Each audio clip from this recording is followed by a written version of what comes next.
नमस्कार, मैं हूं ब्रिज द्विवेदी। एग्रीमीटर में आप सभी का स्वागत है। आज के एग्रीमीटर में हम खाद्य तेल के बाजार पर चर्चा करेंगे। खाद्य तेल पर बातचीत करने के लिए हमारे साथ जुड़ रहे कुंवर जी ग्रुप के डायरेक्टर और head of research Ravi Dewra ji. Sir नमस्कार, स्वागत है आपका द बोनस में। नमस्कार सर।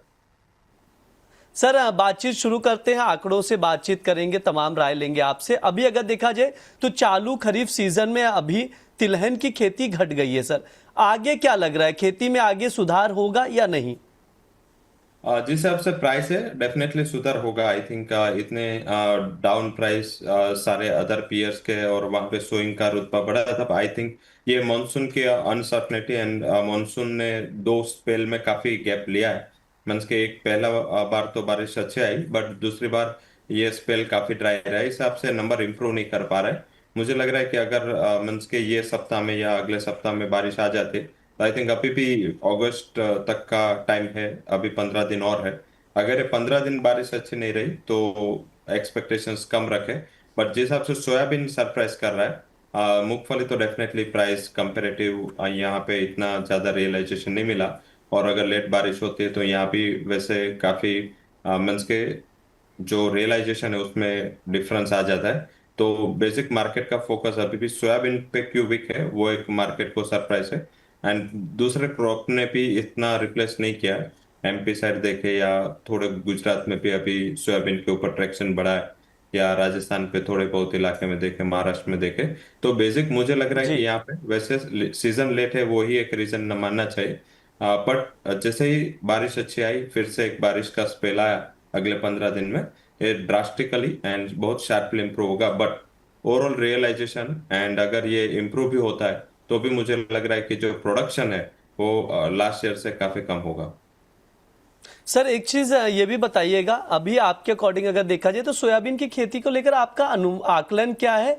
और क्या इसकी खेती पिछले साल की तुलना में कम रहेगी या खेती में रिकवरी की उम्मीद नजर आ रही है? डेफिनेटली पिछले साल की तुलना में कम रहेगी। आई थिंक वहाँ पे 2 से 6% तक की कम खेती कम रहने की आशा है। एंड पर्टिकुलर अगर मानसून रिकवर हो गया तो 2% रहेगी, अदरवाइज 6% तक ये रिकवर होगी। बट उसके सामने यील्ड काफी लोअर होगी, अगर क्योंकि तिलहन में लास्ट तक बारिश की कमी नहीं रहनी चाहिए। अगर कुछ भी ऐसा लगता है बारिश की कमी होती है तो मीन्स के पर हेक्टर यील्ड है उसमें भी साइजेबल कट होता है। तो आई थिंक 1-2% वहां कट होगा।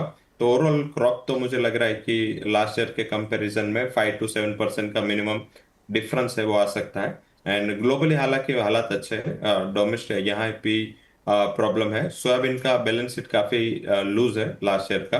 इस हिसाब से मुझे नहीं लग रहा कि सप्लाई कोई बड़ा इश्यू होगा। बट यस, प्राइस में अगर ऐसे ही सेंसिटिविटी रही या ऐसे ही मार्केट के अनुमान रहा तो मुझे लग रहा है कि प्राइस में ये सेंसिटिविटी परिवर्तित हो सकती है, और जो हायर लेवल पे प्राइस सस्टेन हुए हैं वो आगे भी रह सकते हैं। ठीक है, ये सर की राय है सोयाबीन को लेकर।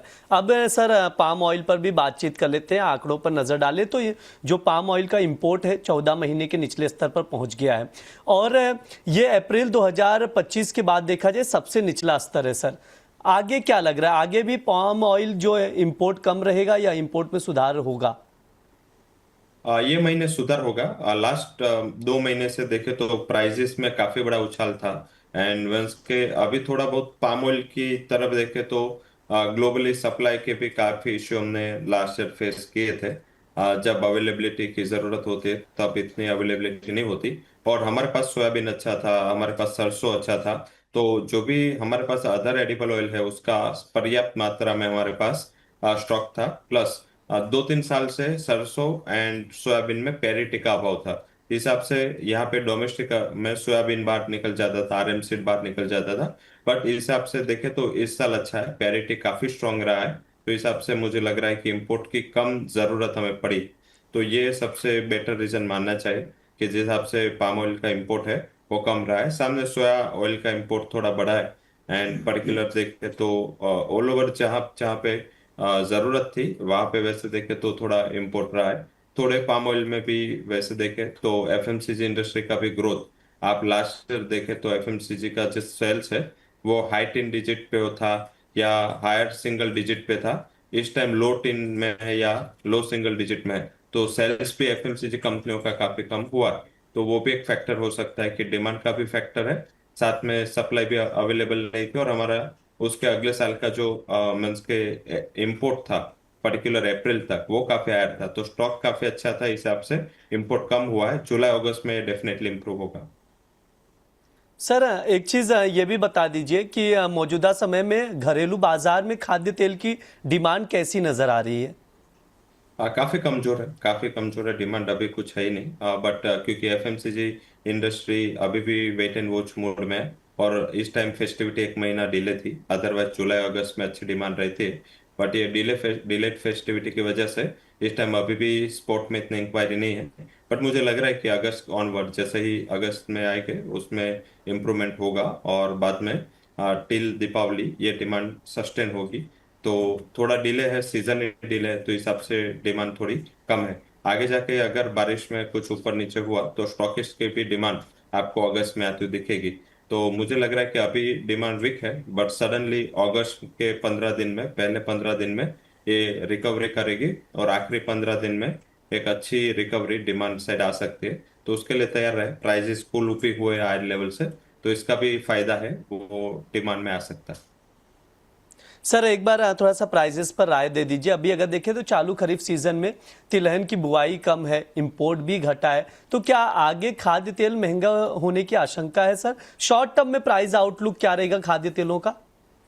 गवर्नमेंट ने काफी कंट्रोल कर रखा है, इंडस्ट्री भी बहुत स्मार्ट है। इंडियन एडिबल ऑयल इंडस्ट्री जो लास्ट 3 से 5 साल में जो अपने आप को उन्होंने इम्प्रूव किया है, काफी अच्छी तरह इम्प्रूव किया है। आप देखोगे जब जब प्राइसेस लोअर लेवल पे हो गए, तब तब इंडिया का इंपोर्ट बढ़ा है, और जब प्राइस टॉप पे होते हैं लाइक जून में मंथ के वर्ल्ड में, एंड पूरे जगह पे एडिबल ऑयल के प्राइस टॉप पे थे, हमारा इंपोर्ट कम हुआ। तो हमारी इंडस्ट्री बहुत स्मार्ट हो चुकी है, तो इस हिसाब से मुझे लग रहा है कि बहुत ज्यादा रिटेल लेवल पे वो प्राइस को पास ऑन नहीं करेंगे, बट ओवरऑल प्राइस ऊपर ही रहेंगे। आई थिंक एडिबल ऑयल में बात करें तो लाइक सन ऑयल है तो वो 1580 से 1600 का बेस है, वो सस्टेन करेगा। सोया ऑयल में 1420 का लेवल सस्टेन होना चाहिए, एंड पाम ऑयल है वो डिस्काउंट पे आ चुका है, काफी अच्छा डिस्काउंट है वो। तो आई थिंक वहां भी मुझे लग रहा है कि 1340-50 एक बाइंग का लेवल है। तो अभी अगले 15 दिन के लिए आप एक्यूमुलेशन करिए जो भी डीप आई। सर एक आखिरी सवाल रहेगा आपसे। अगर किसी को एग्री कमोडिटी में पोजीशन बनानी हो तो आपकी तरफ से टॉप एग्री कॉल्स क्या कुछ रहेंगे रिकमेंडेशन में? इनमें जो रिकमेंडेशंस है, इसमें पहली रिकमेंडेशन गुआर गम होगी।